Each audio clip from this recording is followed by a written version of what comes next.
بسم اللہ الرحمن الرحیم۔ السلام علیکم، آپ دیکھ رہے ہیں الف نیوز اور میں ہوں آپ کے ساتھ ماجد علی۔ شامل کرتے ہیں آج کی آن لائن ہیڈ لائنز۔ مصری وفد غزہ کے یرغمالی سے متعلق مذاکرات کے لیے اسرائیل پہنچ گیا۔ غیر ملکی خبرسا ایجنسی کی رپورٹ کے مطابق مصری وفد نے اسرائیلی ہم منصبوں سے ملاقات کی۔ غزہ میں جنگ کے خاتمے، یرغمالیوں کی رہائی کے لیے بات چیت دوبارہ شروع کرنے پر اتفاق کیا گیا۔ اسرائیلی عہدیدار نے دعویٰ کیا ہے کہ اسرائیل کے پاس مذاکرات کے لیے کوئی نئی تجویز نہیں ہے۔ اسرائیل محدود جنگ بندی کی شرط پر غور کرنے کے لیے تیار ہے۔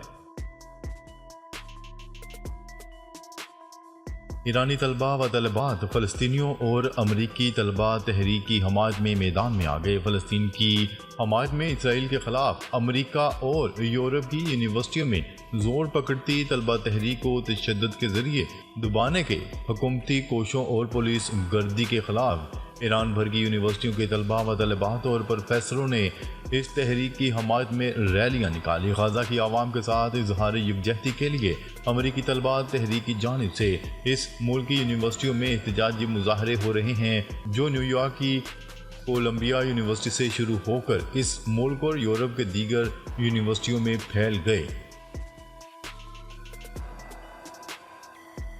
غزہ میں 3 کروڑ 70 لاکھ ٹن ملبہ صفائی میں برسوں لگ جائیں گے۔ اقوام متحدہ کے اعلیٰ عہدیدار نے کہا ہے کہ اسرائیلی حملوں کے نتیجے میں غزہ میں 3 کروڑ 70 لاکھ ٹن کا ملبہ پڑا ہوا ہے، جس کی صفائی میں کئی سال لگ سکتے ہیں۔ خبرسا ادارے کی رپورٹ کے مطابق اقوام متحدہ کے ادارے مائن ایکشن سروس کے اعلیٰ عہدیدار نے کہا ہے کہ ملبے میں گولہ بارود سمیت اسلحہ بھی دبا ہوا ہے، جس سے صفائی کا عمل مزید پیچیدہ ہو جائے گا۔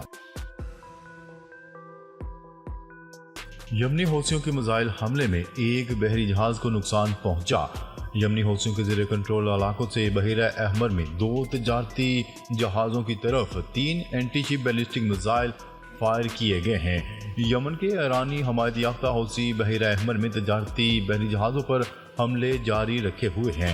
امریکی مرکزی کمانڈ سینٹ کام کی جانب سے جاری کردہ بیان کے مطابق یمنی حوثیوں کے زیر کنٹرول علاقے سے بحیرہ احمر میں آنٹیگا اور باربودا کے پرچم بردار اور لائبیریا کے زیر استعمال بحری جہاز اور برطانیہ کے پاناما پرچم بردار اور سیلسٹ کے زیر استعمال بحری جہاز کی طرف 3 عدد اینٹی شپ بیلسٹک میزائل فائر کیے گئے ہیں۔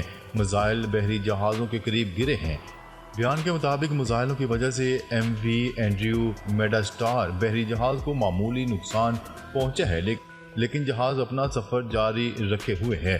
اس وقت تک امریکی کولیشن یا پھر تجارتی بحری جہازوں کی طرف سے کسی اور نقصان کی یا پھر کسی کے زخمی ہونے کی اطلاعات موصول نہیں ہوئی۔ اسرائیل غزہ میں بین الاقوامی قانون کی خلاف ورزی کر رہا ہے۔ امریکی عہدیدار امریکی محکمہ خارجہ کے ایک مراسلے میں یہ بات منظر عام پر آئی ہے کہ چند اعلیٰ عہدیداروں نے سیکرٹری خارجہ اینتھنی بلنکن کو آگاہ کیا ہے کہ انہیں اسرائیل کی جانب سے کروائی گئی یہ یقین دہانی ہے کہ وہ امریکی ہتھیاروں کو بین الاقوامی انسانی قانون کے تحت استعمال کر رہا ہے، قابل اعتبار اور قابل اعتماد نہیں لگتی۔ خبرسا ادارے کی رپورٹ کے مطابق امریکی صدر جو بائیڈن کی جانب سے فروری میں جاری نیشنل سیکیورٹی میمورنڈم کے تحت اینتھنی بلنکن کو 8 مئی تک کانگریس کو یہ بتانا ہوگا کہ وہ اسرائیل کی یقین دہانی کو قابل اعتبار سمجھتے ہیں کہ وہ امریکی ہتھیاروں کو امریکہ یا انٹرنیشنل قانون کی خلاف ورزی کرتے ہوئے استعمال نہیں کر رہا۔ روسی تیل کی تنصیبات پر یوکرینی حملے۔ روسی وزارت دفاع نے بتایا ہے کہ یوکرین کی طرف سے کیے گئے ڈرون حملوں کو ناکام بنا دیا گیا۔ اس تازہ کارروائی میں کیف حکومت کی طرف سے مبینہ طور پر 17 ڈرون طیاروں کی مدد سے حملہ کیا گیا۔ روسی حکام کے مطابق یوکرین نے کولوگا ریجن میں تیل ذخیرہ کرنے والی تنصیبات کو نشانہ بنانے کی کوشش کی ہے۔ بھارت کو بڑا دھچکا۔ یورپی یونین نے انڈین مسالوں سمیت 527 فوڈ پروڈکٹس پر پابندی عائد کر دی، جو بھارتی معیشت کے لیے ایک بڑا دھچکا ثابت ہوگا۔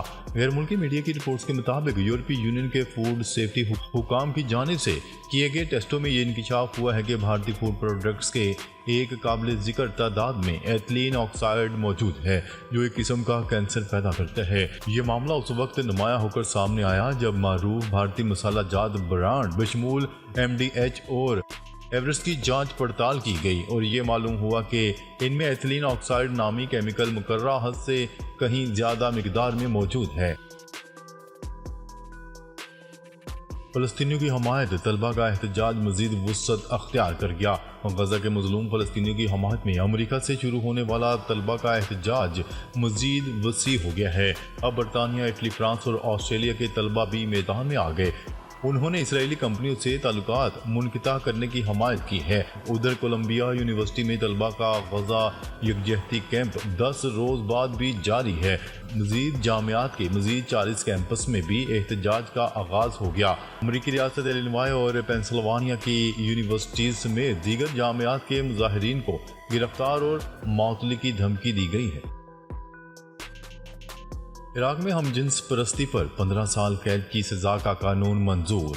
اور میڈیا کی رپورٹ کے مطابق عراق کی پارلیمنٹ نے ایک قانون منظور کیا ہے جس کے تحت ہم جنس پرستی کو جرم قرار دیتے ہوئے زیادہ سے زیادہ 15 اور کم سے کم 10 سال قید کی سزا ہوگی۔ اس طرح جنس کی تبدیلی کا آپریشن کروانے پر 3 سال، جبکہ ہم جنس پرستی اور جسم فروشی کے فروغ میں کسی بھی قسم کی مدد کرنے پر 7 سال قید ہو سکتی ہے۔ عالمی اقتصادی فورم۔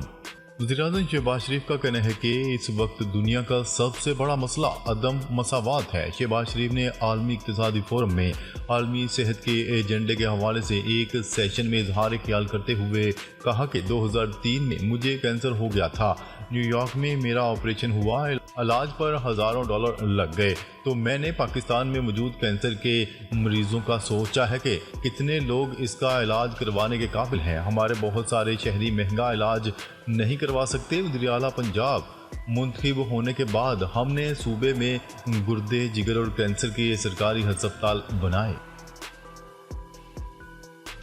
کمبوڈیا میں ملٹری بیس میں دھماکہ، 20 فوجی ہلاک۔ کمبوڈیا کی ملٹری بیس میں دھماکے سے 20 فوجی ہلاک ہو گئے۔ غیر ملکی میڈیا کی رپورٹ کے مطابق ملٹری بیس میں گولہ بارود پھٹنے سے ہونے والے دھماکے میں متعدد فوجی زخمی بھی ہوئے ہیں۔ ملٹری حکام کا کہنا ہے کہ دھماکے کی وجہ سے بیس کی 4 عمارتیں مکمل طور پر تباہ ہو گئیں اور قریبی گاؤں میں تقریباً 25 گھروں کو نقصان پہنچا ہے۔ کمبوڈیا کے وزیر اعظم نے حادثے پر افسوس کا اظہار کرتے ہوئے ہلاک ہونے والے فوجیوں کی فیملیز کے لیے امداد کا اعلان بھی کیا ہے۔ الیکشن کمیشن پنجاب میں بلدیاتی انتخابات کروانے کو تیار۔ الیکشن کمیشن پاکستان نے عام انتخابات کے بعد پنجاب میں بلدیاتی انتخابات کے لیے کمر کس لی، جس کے لیے الیکشن کمیشن نے پنجاب حکومت کو بلدیاتی انتخابات سے متعلق مراسلے ارسال کر دیے۔ الیکشن کمیشن کی جانب سے chief secretary local government Punjab کو بلدیاتی انتخابات کے حوالے سے مراسلے بھجوا دیے گئے۔ چین میں ڈینس گیند سے بڑے اولوں نے تباہی مچا دی، ملک بھر میں بلیو الرٹ جاری۔ سوشل میڈیا پر چین کے شہر گوانگژو میں ہونے والی طوفانی بارش اور ژالہ باری کی ویڈیو وائرل ہو گئی۔ ویڈیو میں آسمان سے گرتے ٹینس کے گیند سے بھی بڑے برف کے گولے دیکھے جا سکتے ہیں۔ رپورٹس کے مطابق تباہ کن ژالہ باری کے نتیجے میں مکانات اور عمارتوں کو نقصان پہنچا ہے۔ دوسری طرف چینی شہر گوانگژو میں بگولے نے بھی تباہی مچا دی۔ گاڑیاں اور درخت بگولے کی زد میں آئے جبکہ فیکٹریوں کی 141 عمارتوں کو نقصان پہنچا۔ مختلف حادثات میں 5 افراد ہلاک اور 33 زخمی ہوئے۔ پاکستان نے رواں مالی سال کے پہلے 9 مہینوں کے دوران 1.301 بلین ڈالر مالیت کے موبائل فونز برآمد کیے، جو کہ گزشتہ مالی سال کے اسی عرصے کے دوران 462.700 ملین ڈالر کے مقابلے میں 181.26% زیادہ ہے۔ سعودی عرب سرکاری ملازمین دوران ڈیوٹی قومی لباس کے پابند۔ خادم حرمین شریفین شاہ سلمان بن عبدالعزیز نے تمام سرکاری محکموں کے سعودی ملازمین کو قومی لباس کی پابندی کرنے کے فیصلے کی منظوری دے دی۔ شاہ سلمان نے ولی عہد شہزادہ محمد بن سلمان کے نام روانہ کیے جانے والے پیغام میں کہا ہے کہ ہمیں آپ کی طرف سے موصول ہونے والی تجاویز موصول ہوئی ہیں، جس میں سرکاری محکمے کے ملازمین کو قومی لباس پہننے کا پابند کرنے کا کہا گیا ہے۔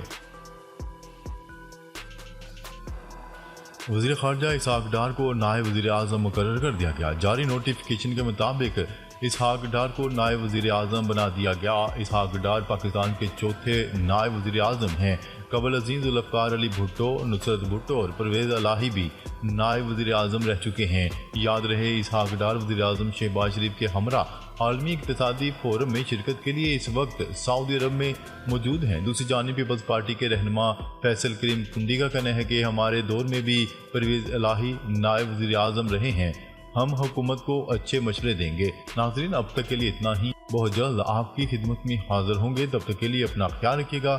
اللہ نگہبان۔